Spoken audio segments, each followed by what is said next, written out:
Una notizia scottante è appena emersa dalla retroscena del mercato del Napoli. È in atto una mossa che potrebbe cambiare l'attacco degli azzurri nel prossimo futuro. Lasciate il vostro like e iscrivetevi subito al canale per non perdere nessun dettaglio sul club e sulle sue prossime mosse strategiche. Il giovane e promettente attaccante John Duran, attualmente in forza all'Aston Villa, è nel mirino del Napoli per la prossima stagione. Il giocatore colombiano ha attirato l'attenzione non solo in Inghilterra, ma anche di grandi club come il Paris Saint-Germain e altri giganti della Premier League.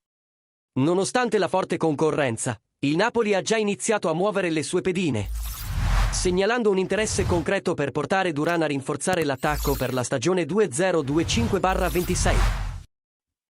Secondo quanto riportato da El Mattino, il tecnico azzurro Antonio Conte sarebbe rimasto stregato dalle prestazioni del giovane attaccante, che ha già collezionato numeri impressionanti in questa stagione.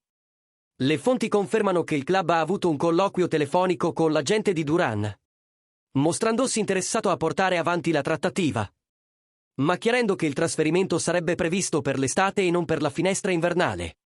Nei piani del Napoli c'è la formazione di un duo letale in attacco, con Duran al fianco di Romelu Lukaku.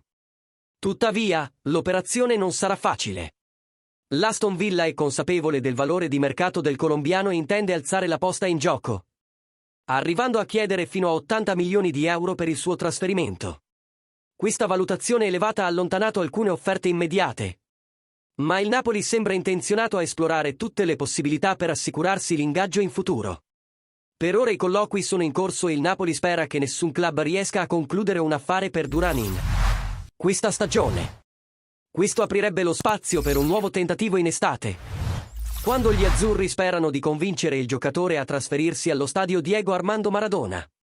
Pensa che Duran sarebbe il partner ideale per Lukaku nell'attacco del Napoli? Pensate che il club debba investire molto per assicurarsi il suo arrivo?